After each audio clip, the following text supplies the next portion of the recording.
Indonesia adalah Kemah Ripah loh. Jinawi, ya Allah Habib masuk ke Singajaya jika lebat ke surga. Hijau gunung Nusantara, tiada lagi negeri seindah persada Nusantara. Ayo lagunya ayah. Oh itu ulang terus lah. Zaman kita zaman Habib jadul. Kemah Ripah menghijau. Tahu ni? Ala kulli hal, ini surga. Orang Saudi mengahaja tak ke puncak dah. Devisa untuk negeri ini. Ratusan juta dibiarkan dengan hayang nempok. Hijau, gunung, lautan dan gojang-gojang yang ada di Indonesia. Alhamdulillah. Indah luar biasa. Ini adalah milik Indonesia. Belum lagi yang namanya hasil-hasilnya, mutiaranya, minyaknya, sumber alamnya, apalagi jatinya, pokoknya segalanya di Indonesia. Emas yang paling terbesar, gunungnya ada di Indonesia, di Freeport, di Papua. Para hadirin semua. Setuju? Setuju? Tentu saja ini adalah menjadi sasaran. Mereka ingin orang-orang luar negeri, orang barat, orang timur, hoyong menguasai Indonesia. Tidak mungkin mereka akan mengambilnya. Kedaulatan negeri ini dijaga oleh tentara, oleh ABRI, oleh polisi dan lain-lainnya. Tidak mungkin bisa begitu saja mengambil. Karena kita punya hak kedaulatan, rakyat akan bertindak. Lalu bagaimana caranya supaya mereka bisa menguasainya? Pecah belah. Mereka berupaya untuk memecah belah umat Islam, memecah belah bangsa Indonesia, meninabobokan anak-anak bangsa Indonesia. Ayo terus bikin hiburan terus supaya nggak mikir yang jadi pinter-pinter. Tuh jangan tarbisna. Ya, setuju? Setuju? Salawat Allahumma salli ala Sayyidina Muhammad wa ala ali Sayyidina. Mereka kirim antek-anteknya ke Indonesia. Sama seperti mereka mengirim antek-anteknya ke Suriah, ke Yaman, dan negara-negara Islam lainnya. Untuk apa tujuannya? Untuk menguasai dunia, hasil buminya, dan lain-lainnya. Yaman berhasil digoyang. Bukan masalah agama. Yaman itu ada sumber minyak yang besar, pengen dikuasai oleh asing, kerjasama sama antek asing. Medianya pakai agama, karena dengan kalimat agama, dengan isu agama biasanya jelema gampil adegena, rasa gampil utur kenana. Yang Suriah juga begitu, indah luar biasa dan lain-lainnya, termasuk Palestina sama.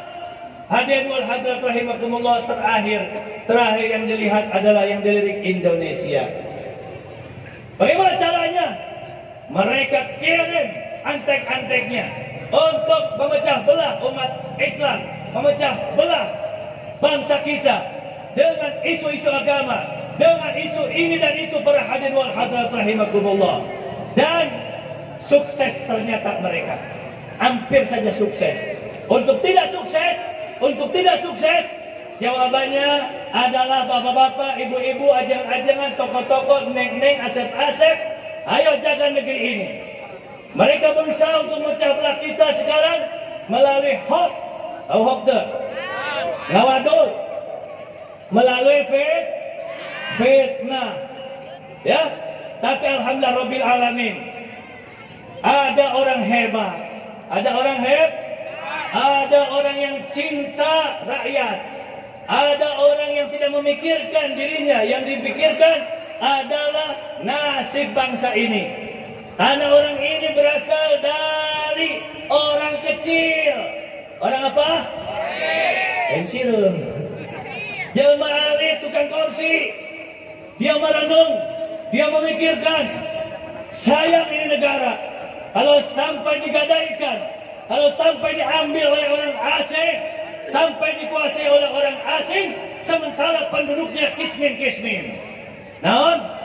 Miskin, susah, bangsa. Dia orang kecil, dia merasakan dulu susah hidup. Alhamdulillah dengan izin Allah Subhanahu wa taala, atas takdir Allah Subhanahu wa taala, jadilah dia seorang pemimpin secara bertahap. Dimulai dari pemimpin daerahnya. Wali kota mana? Solo. Sangarana Dakowi, orang yang diberikan kekuatan oleh Allah memimpin negeri ini. Alhamdulillah. Di Solo ya Allah dirobak dengan kearifannya, dengan kesabarannya, belusukan masuk daerah, maju Solo. Alhamdulillah. Dulu orang paling yang dikenal Batik Solo, sekarang yang dikenal Jokowi Solo. Betul? Betul? Salawat Allahumma sholli ala Sayyidina Muhammad wa ala ali Sayyidina. Dilirik oleh para jenderal-jenderal. Dia lihat dia ada kansnya, ini orang hebat. Ini ngomong jenderal, teman-teman Habib nih. Dari berapa lima bicara begitu. Saya lihat ini Jakarta harus dipimpin oleh pimpinan Solo. Kemudian diangkat Pak Jokowi, karena dia orang baik, orang bekerja, sukses. Naiklah dia ke Jakarta. Dan alhamdulillahirabbil dapat kepercayaan lagi yang lebih besar dari Allah Subhanahu wa taala dan rakyat Indonesia, karena ketulusan dalam bekerjanya, ketulusan dalam memperjuangkan nasib rakyatnya. Bu, Neng, Pak Jukol, ibu sehari berapa jam tidurnya? Saya mau tanya. Berapa jam? Kalau si Atep supir Habib itu 12 jam ya. Tidur mulu. Berapa jam kita? Siapa yang mau cita-cita jadi Pak Jokowi? Semuanya mau? Kalau Habib nggak mau, embung aing mah. Sarena ngan 3 jam. Paling lama 4 jam. Loba duit sare 4 jam daek. Cara Pak Jokowi ke embung sebenarnya ngan karunia ka rakyat. Umat banyak keliling. Ibadah kepada Allah. Ibadah yang langsung. Beliau alhamdulillah tidak pernah meninggalkan sholat 5 waktu. Tepuk tangan. Kata siapa? Rekan-rekan saya yang di atas mengatakan, apabila pada saat beliau rapat sepenting apapun, datang dia mendengar azan, Allahu Akbar, Allahu Akbar. Berhenti Pak Jokowi sampai selesai. Berhenti beliau. Dia hormati lafzul jalalah, dia hormati takbir, dia hormati azan, karena dia tahu berdirinya beliau, besarnya beliau, karena Allah yang maha besar menjadikan dia besar. Alhamdulillah. Pak Jokowi gawena wangi, alhamdulillah. Sholat sunatna tegakantun, puasa sunnah sudah menjadi kebiasaannya. Ibuna pecinta sholawat.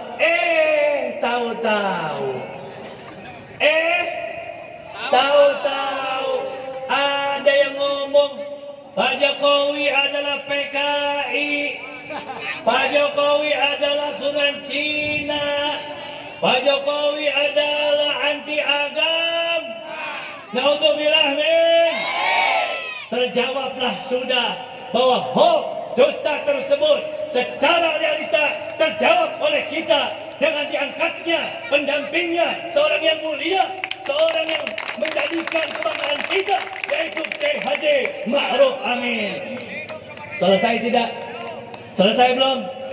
Selesai. Tak bayangkan tadi yang disebut PKI, apakah ada PKI komunis yang cinta Kiai? Jawab.